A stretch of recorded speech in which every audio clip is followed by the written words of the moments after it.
Oke, bismillah. Assalamualaikum warahmatullahi wabarakatuh.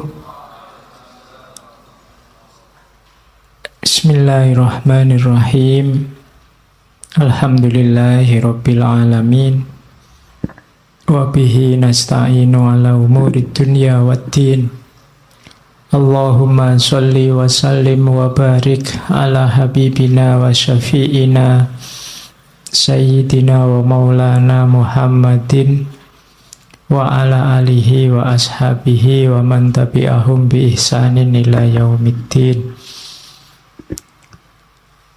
Bismillah, kita lanjutkan ngaji kita. Malam hari ini kita ganti sesi. Orang stoik itu ciri berpikirnya 4. Yang pertama, berfilsafat tidak perlu jelimet, yang penting baik dan manfaat. Ini prinsip luar biasa. Kalau di kita kan kadang-kadang filsafat itu kalau nggak jelimet kan kurang filsafat. Filsafat itu harus rumit, kalau tidak rumit tidak filsafat. Prinsipnya stoik kebalikannya, nggak ada gunanya perumitan-perumitan itu. Yang simpel saja, apa adanya, tapi baik dan manfaat. Di antara yang membuat banyak orang trauma sama filsafat itu kan buletnya itu. Semakin ada tokoh filosof ngomong kok jelimet, semakin kamu puji, filsafatnya jeru gue mesti. Ya kan, setiap kali kamu nggak paham kan kamu anggap itu wah dalam itu, kan gitu kamu. Padahal prinsipnya stoik kebalikannya, tidak begitu. Jadi gagasan-gagasan besar itu tidak terlalu penting. Yang penting itu gagasan yang baik dan manfaat. Itu rumus pertama itu. Makanya stoikisme itu mudah dipahami. Kenapa kalian tidak paham? Ya karena bahasa Inggris kebanyakan referensinya. Terjemahan ke dalam bahasa Indonesia.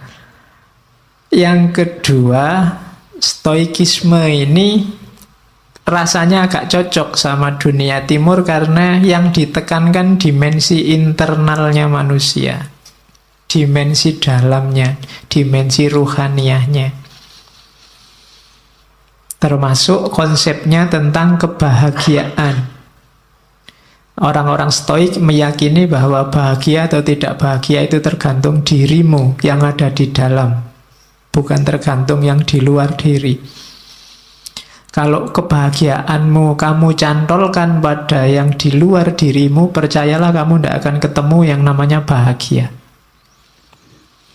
Saya bahagia Pak kalau besok punya uang banyak. Kamu tidak akan ketemu-ketemu, karena begitu kamu dapat uang banyak, kamu pengen lebih banyak lagi.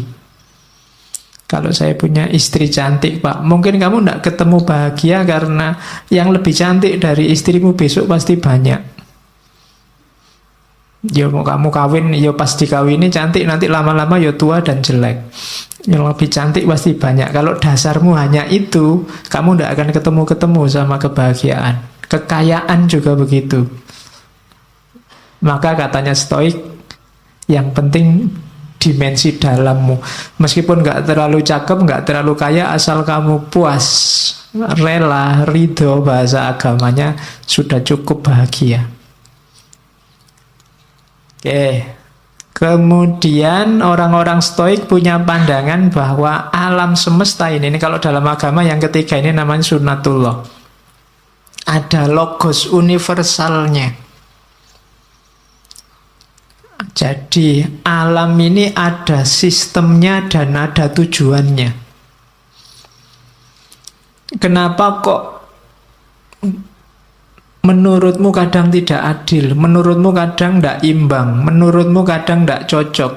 Biasanya kesimpulanmu begitu karena lihat parsial-parsial. Karena lihat satu peristiwa demi satu peristiwa. Kalau kamu baca lebih utuh, lebih luas, sebenarnya semuanya ada skenarionya, ada sistemnya. Itu keyakinannya orang stoik. Sekali-sekali perlu ada bencana, sekali-sekali perlu ada kesedihan, sekali-sekali itu membacanya jangan diputus di bencana itu saja, di kesedihan itu saja. Bacanya jauh lebih luas, nanti akan kelihatan ada skenario besar. Ada aturan, ya kayak ada yang miskin, ada yang kaya. Itu kan ada main fungsinya sendiri-sendiri. Ada yang cantik, ada yang jelek. Itu semuanya kan ada struktur besarnya. Kalau cantik semua juga mungkin ada sunatullah yang akan tidak jalan, jelek semua juga begitu.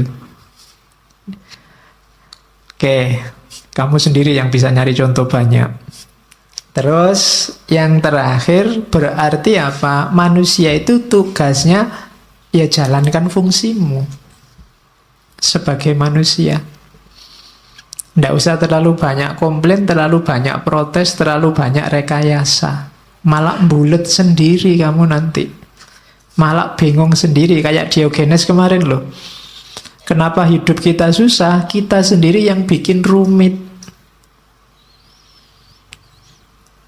Jadi jangan dibulet-bulet, kembali ke yang alami-alami, yang natural-natural. Nah, itu maunya orang-orang stoik. Manusia itu kan yang bikin rumit kan dirinya sendiri. Sebenarnya rumusnya hidup itu kan simpel. Kalau lapar ya makan, kalau ngantuk ya tidur. Kalian ngaji kok sambil ngantuk kan bingung, Pak saya ngantuk sekali Pak. Ya tidur. Kan simpel. Kamu sendiri yang bikin rumit. Gitu loh. Oke. Kalau enggak punya ya nyari. Kalau yang dicari ada di orang lain ya minta nggak dikasih ya utang. Itu kan rumus simpel sebenarnya. Utang nggak boleh ya dirayu. Iya, nggak bisa ngerayu ya ngerampok. Oke, jadi ada rumus-rumus simpel yang kita bikin rumit sendiri. Dan itu kadang menyusahkan kita sendiri. Jadinya tidak balance hidup kita. Hidup ini ada sunnatullahnya, ada rumus-rumus pakemnya. Ini 4 cara berpikirnya orang stoik. Sekarang kita lihat Marcus Aurelius.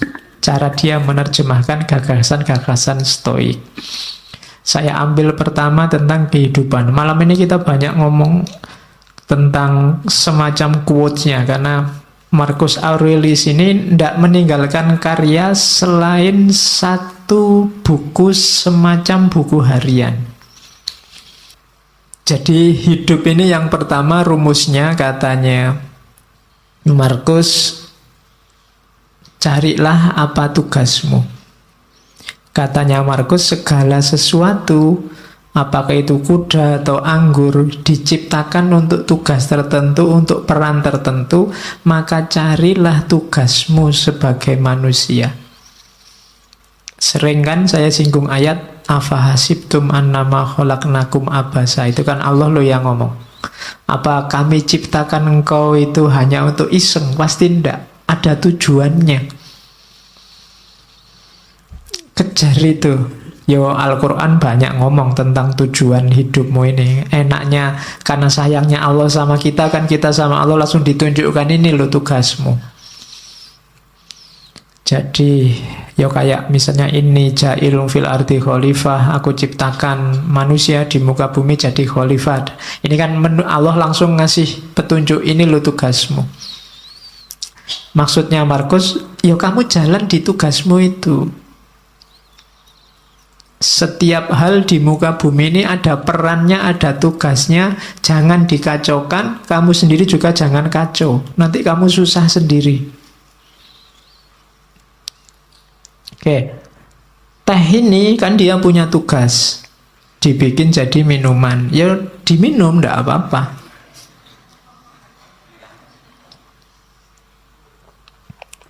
Manusia yang minum, jangan dibikin kacau.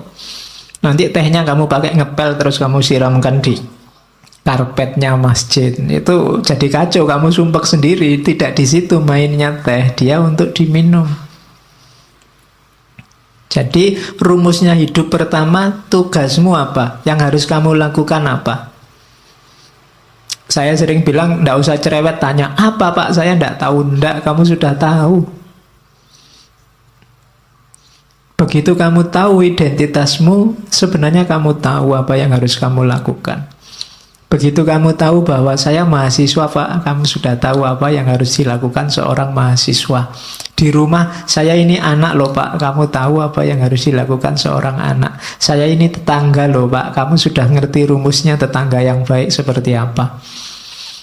Jadi tanya tugasmu apa, jalankan itu. Itu rumusnya orang hidup.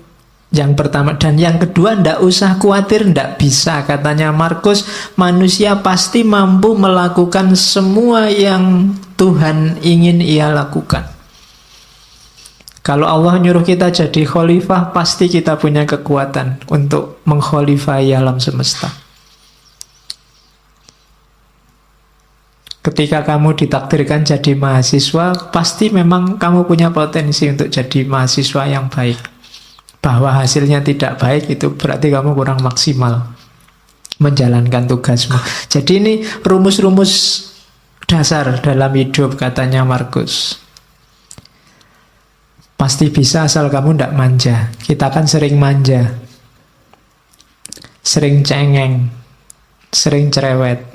Sudah tahu masih tanya. Kita sering mengkritik Bani Israel, Yahudi, kita sering begitu. Orang Yahudi itu kan waktu diperintah ada aja yang ditanyakan.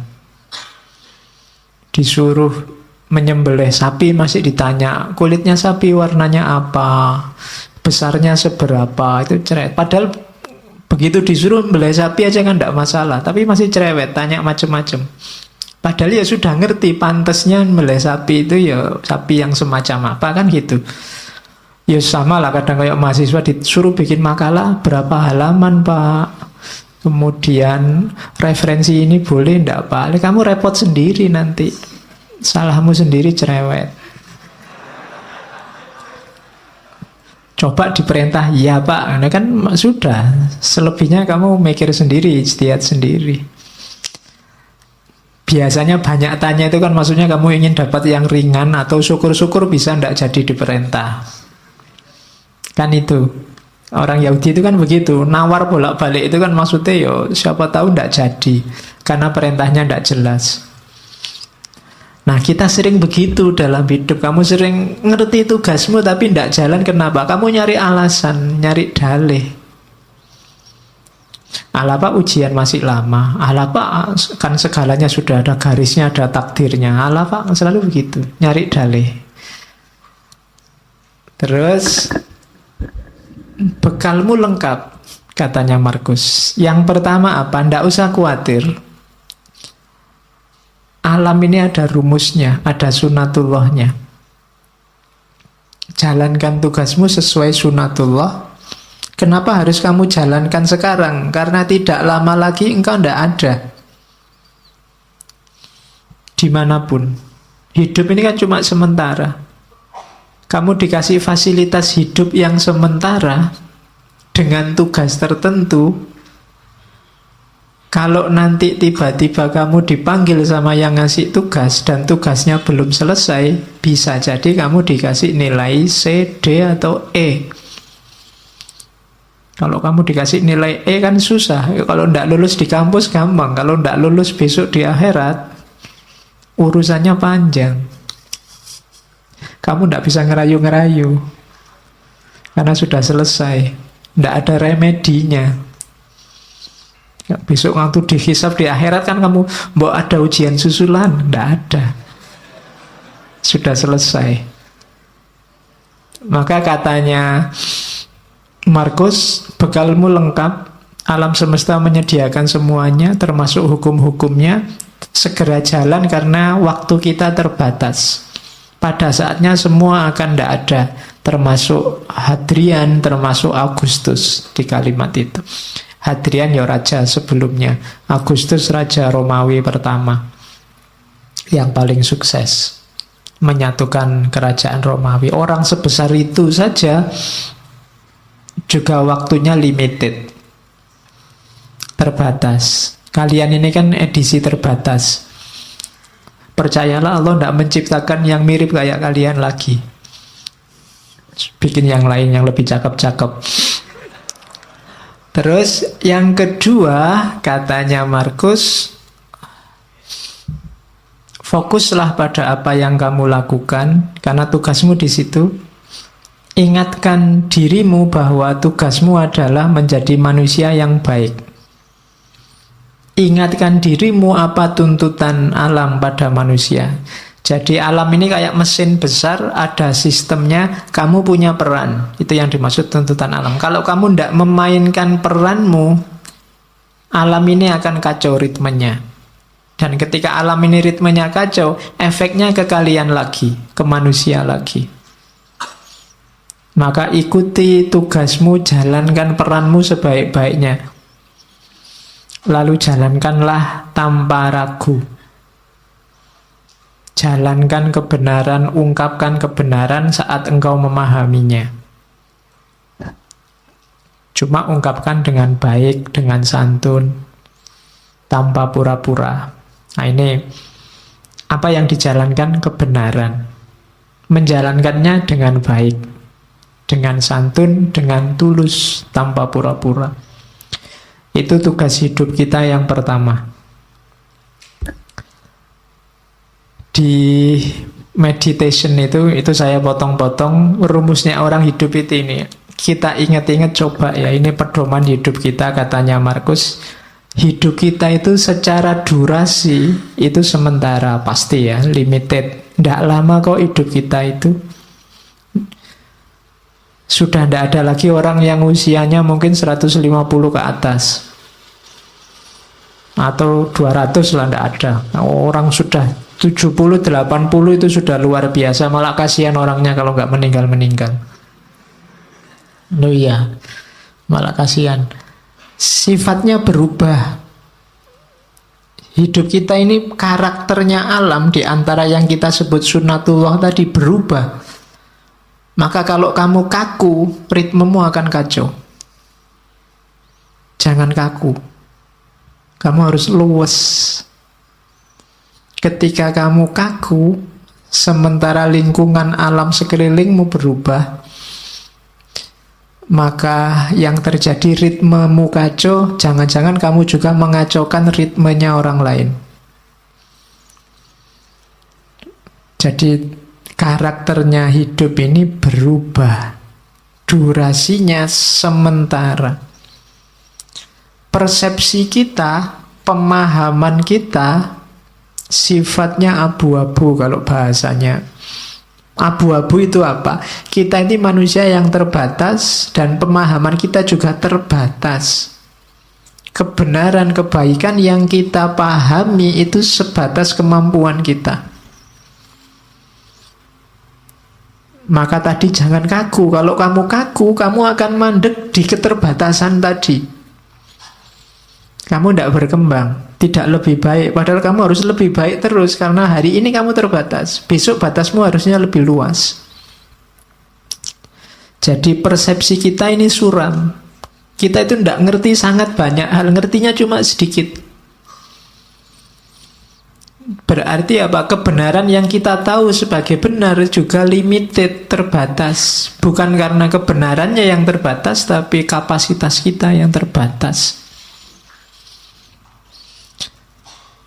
Kemudian persepsi urusan akal ya, pemahaman. Sekarang tubuh kita itu sifatnya melemah. Grafiknya manusia itu kan ya kecil jadi besar, setelah itu kan melemah. Sebenarnya bahasa aslinya membusuk. Usia-usia kalian ini mungkin sudah tidak bisa lebih tinggi lagi, tidak bisa berkembang lagi, sudah selesai. Kecuali kamu ikut terapi-terapi minum pil apa itu, nambah tinggi 2 cm itu mungkin ya. Tapi sudah tidak bisa, percayalah, sudah habis pertumbuhanmu. Kamu minum susu pertumbuhan tulang sampai berapa, sudah selesai. Usia-usia kita sudah tua. Jadi, dan grafiknya pasti semakin melemah. Tidak ada orang yang tambah tua, tambah kuat, luar biasa, tambah tidak ada. Pasti Jadi tubuh, jasad, fisik itu semakin melemah. Kemudian jiwa kita itu yang karakter utamanya sebenarnya dia kebingungan. Soul itu. Dia kalau tidak punya pemandu resmi, dia selalu bingung, mudah dipengaruhi. Akal itu kan, mental itu kan mudah dipengaruhi. Sekarang seneng, besok benci. Kemarin kerjasama, sekarang gegeran. Itu jiwa kita selalu begitu. Mudah dipengaruhi, selalu dalam kebingungan. Kemudian 5 yang atas tadi kan serba tidak enak. Terus kamu, kalau gitu saya nunggu takdir, keberuntungan. Nggak, keberuntungan, takdir itu tidak bisa ditebak.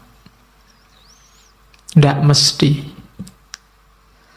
Di situ ditambahi oleh Markus kemasyhuran. Kemasyhuran itu mungkin kamu mengandalkan status, mengandalkan nama baik, mengandalkan keluarga, mengandalkan identitasmu sebagai apa.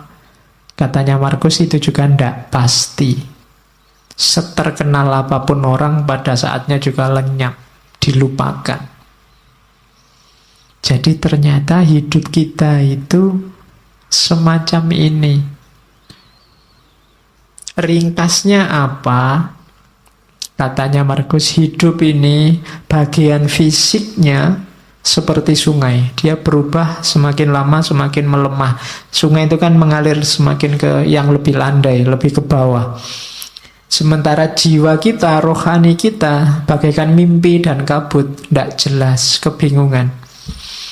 Dan akhirnya kita menjalani hidup itu kayak medan perang. Seperti medan perang dan perjalanan yang jauh dari rumah. Jadi hidup ini medan perangmu. Perang di mana? Perang melawan dirimu sendiri sebenarnya. Melawan hidupmu sendiri. Dan jangan mengandalkan reputasi, jangan mengandalkan status, jangan mengandalkan nama baik, karena semuanya akan terlupakan. Maka tidak usah terlalu banyak membuang energi untuk hal-hal yang tidak penting. Ayo mikir hidup kita sendiri saja. Wong hidup kita sendiri juga tidak terlalu bagus situasi dan kondisinya. Wong ya semua orang begitu. Kalau ditarik lebih jauh lagi, tidak ada orang yang pantas sombong. Sering saya bilang bahwa manusia itu diciptakan sebagai sosok yang tidak pantas untuk sombong. Karena lemah dalam segala aspeknya. Oke, nah kalau hidup begitu.